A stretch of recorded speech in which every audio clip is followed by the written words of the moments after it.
Bismillahirrahmanirrahim. Assalamualaikum warahmatullahi wabarakatuh. Alhamdulillahirabbil alamin.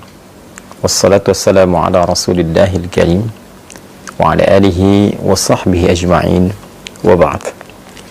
Saudara-saudariku, kita sangat bersyukur pada Allah Subhanahu wa taala diberikan kesempatan untuk mengoptimalkan ibadah di bulan Ramadan, khususnya di tahun ini 1444 Hijrah. Tentu kita berharap seluruh rangkaian ibadah yang telah ditunaikan berkenan diterima oleh Allah Subhanahu wa taala dengan penerimaan terbaik insyaallah. Semoga Allah mengampuni seluruh dosa-dosa kita, memaafkan kesalahan kita, mengabulkan doa-doa kita, dan menaikkan derajat kita dari sekedar hamba Allah yang beriman menjadi hamba Allah yang bertakwa. Saudara-saudariku, alhamdulillah setelah kita menuntaskan siam Ramadan, kita memasuki bulan baru di tanggal yang baru, dan tentunya dengan rangkaian-rangkaian ibadah sunnah khususnya yang menyertai dan tidak ditemukan di waktu-waktu yang lain. Syawal adalah bulan spesial, saat hari pertamanya selain melepaskan kita dengan rangkaian ibadah Ramadan, juga menghadirkan rangkaian ibadah sunnah-sunnah yang hanya ditunaikan di waktu itu saja. Mulai dari sholat Idul Fitri di hari yang pertama, memperbanyak takbir, membangun dan mengeratkan silaturahim, dan disusul pada hari-hari berikutnya dengan menu-menu sunnah yang tentu melahirkan keistimewaan yang tidak sama dengan waktu-waktu lainnya. Alhamdulillah, ada satu informasi penting yang disampaikan oleh sahabat Abu Ayyub Al-Ansari radhiyallahu ta'ala anhu, yang informasi ini dirangkum oleh Imam Muslim rahimahullah dalam kitab beliau Sahih Muslim nomor hadis 1164. Informasi ini bersambung hingga ke Rasulullah SAW saat beliau bersabda, "Man shoma Ramadana wa atba'ahu sittan bin Syawal faka'annama yasumud dahra." Siapapun yang menunaikan puasa Ramadan, ingat, puasanya dirangkaikan dengan apa? Ramadan.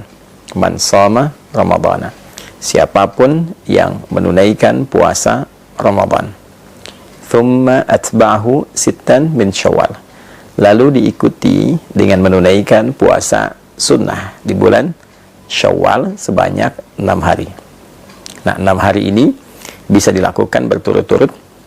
Misal, Anda memulai, misalnya ada yang bahkan sudah di hari ini, di hari Senin, ada yang memulai di hari Selasa atau Rabu misalnya, silahkan. Bisa dilakukan berturut-turut. Kalau Anda mulai di hari Senin, saat ini sudah dilakukan misalnya, alhamdulillah, maka Senin, Selasa, Rabu, Kamis, Jumat, Sabtu. Ada yang melakukan di hari Selasa misalnya, ya, bisa Anda lakukan di Selasa, Rabu, Kamis, Jumat, Sabtu, Ahad. Ini yang berturut-turut. Tapi kalau Anda pun menginginkan waktunya terpisah karena ada kegiatan-kegiatan lain yang tidak bisa ditinggalkan, misalnya membangun silaturahim, ada acara halal bihalal yang mempertemukan banyak kalangan untuk mengeratkan kembali silaturahim, membangun ibadah sosial yang tingkatannya juga cukup tinggi, maka boleh dijeda yang kemudian Anda bisa dilakukan, misalnya kesempurnaannya sampai bahkan terbentang di akhir Syawal. Jadi jika Anda memulai misal di tanggal yang ketiga, maka 3, 4, 5. Saat tanggal 5 ini misalnya ada satu undangan khusus yang tidak bisa Anda hindari, dan untuk menghormati itu ada hidangan-hidangan yang dapat dinikmati bersama. Maka Anda bisa jeda dulu, lalu Anda lanjutkan di tanggal yang berikutnya. 5 misalnya jeda, 6, 7, 8 dan seterusnya sampai 6 hari. Atau juga mungkin di sela-sela itu ada yang terjeda, ya, yang penting Anda mengambil, tidak harus berurutan. Ya, berurutan tadi dilakukan baik, tidak berurutan pun tidak ada masalah. 6 hari itu jika bisa dilakukan, maka faka'annama yasumu ad-dahra, maka seakan-akan orang yang menyempurnakan puasa Ramadan ditambah dengan 6 hari di bulan Syawal itu, faka'annama yasumud dahra, seakan-akan dia menyempurnakan puasa sepanjang tahun. Ada sebagian ulama yang melogikakan dengan menghitung, dengan pendekatan jika kita menunaikan puasa di bulan Ramadan selama sebulan, baik 29 ataupun 30 hari, dikalikan setiap harinya 10 kebaikan. Dasar hukum 10 itu bisa diambil misalnya di Al-Quran surah yang ke-6 Al-An'am ayat 160. Man jaa'a bil hasanati falahu asyru amthaliha. Siapapun yang menunaikan perbuatan baik yang bernilai ibadah, maka dia mendapatkan padanan pahala. Setiap ibadah itu setidaknya 10 kebaikan. Ya. Jadi kalau satu pekerjaan baik, nilainya paling sederhananya, paling kecilnya ada 10, maka dikalikan dengan 10 itu. 29 atau 30 hari dikalikan 10, maka didapatkan 290 atau 300. Lalu 6 dikalikan dengan 10, maka didapati 60. Jika Anda jumlahkan 290 tambah 60, ambil yang paling terkecil ya misalnya, maka mendapatkan 350. 350 ini kalau pendekatannya bulan Hijriyah, bukankah sangat mendekati hitungan setahun secara umum ya kan? 350 sekian. Ya, kan orang Arab suka membulatkan itu. Kalau ada 42 disebut al-arba'in. Ya demikian, ketika Anda misalnya menunaikan 30, dikalikan 10, 300 tambah 60, 360 ya. Nah, kalaupun dihitung menggunakan pendekatan Hijriyah ataupun pendekatan Masehi, tentu ini secara umumnya dinilai sebagai bilangan setahun penuh. Nah, itu yang dimaksudkan. Nah, yang kedua, ada yang sangat menarik. Orang-orang yang konsisten menunaikan ibadah Ramadannya, lalu dia menyempurnakan ibadah Ramadan itu dengan bersyukur kepada Allah Subhanahu wa taala. Walitukabbirullaha ala ma hadakum wa la'allakum tashkurun, dengan meningkatkan ibadahnya.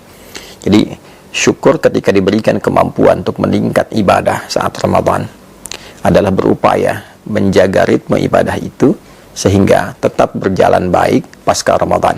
Walaupun mungkin tidak seoptimal Ramadan, karena keadaannya tentu tidak sama. Tapi kita bisa bandingkan dengan yang sebelum Ramadan. Jika sebelum Ramadan mengajinya hanya 3 ayat, maka pasca Ramadan, misal kita dapati 1 halaman, kita dapati 1 lembar. Lalu itu terjaga. Lalu ditunjukkan juga dengan kita berkomitmen meningkatkan ibadah seperti puasanya. Dan diawali dengan puasa apa? Sunnah. Di bulan apa? Syawal. Nah, itu yang mahal. Itu yang mahal. Jadi poinnya adalah ketika kita mampu mensyukuri nikmat menunaikan ibadah Ramadan dan mampu mengaktualisasikan semua nikmat itu dengan meneruskan secara konsisten ibadah-ibadah kita dalam rangka syukur kepada Allah, itu yang diapresiasi tinggi oleh Allah Subhanahu wa taala. Sehingga nilai puasa kita bukan terbatas di Ramadan, tapi seakan-akan setiap waktu terjaga sampai ketemu Ramadan kembali. Itu esensinya. Jadi bukan sekedar tambah 6 dihitung, apalagi kalau menggunakan satu pendekatan yang tidak keren. Karena ada perbedaan 29-30, maka saling memperbincangkan ini yang sempurna, ini yang setahun, yang tidak. Bukan. Esensinya bukan itu. Esensinya bagaimana kita bisa menjaga spirit Ramadan kita sehingga berlangsung secara kontinu sampai dengan akhir di bulan Ramadan itu, terus berlanjut 11 bulan berikutnya sehingga terjaga kondisi spiritualitas kita seakan-akan kita dalam kondisi puasa selama setahun. Itu poinnya. Ya, jadi memahami makna secara real, memahami lafzi tadi, memahami makna secara kontekstual. Ada yang tekstual, ada yang kontekstual. Kalau kita padukan keduanya, secara tekstual pahalanya seakan-akan didapati selama setahun. Secara kontekstual dia terjaga selama setahun dengan spirit puasanya. Dia meningkat ibadah, dia menghindari dosa sampai dia bertemu Ramadan berikutnya. Kalau mampu dilakukan seperti itu, maka ada kebanggaan saat dia pulang menghadap Allah Subhanahu wa taala. Lis-shaimi farhatani. Ada 2 kebahagiaan, kebanggaan bagi orang yang telah menunaikan puasa. Farhatun 'inda yuftir. Maka kebahagiaan pertama ketika dia tengah berbuka, saat dia puncaknya memasuki Idul Fitri. Dan yang kedua, saat ia menghadap kepada Rabb-nya membawa pahala puasanya karena berhasil menaklukkan nafsunya dan berhasil menjaga ritme puasanya dalam kondisi spiritual yang baik sampai di ujung wafatnya. Semoga kita semua digolongkan pada golongan-golongan terbaik yang mampu menjaga ritme ibadah kita pasca Ramadan. meningkatkan kemampuan terbaik kita dalam mengabdi kepada Allah dimulai di bulan Syawal ini, dan insya Allah wafat dalam keadaan husnul khatimah. Adi Hidayat. Assalamualaikum warahmatullahi wabarakatuh.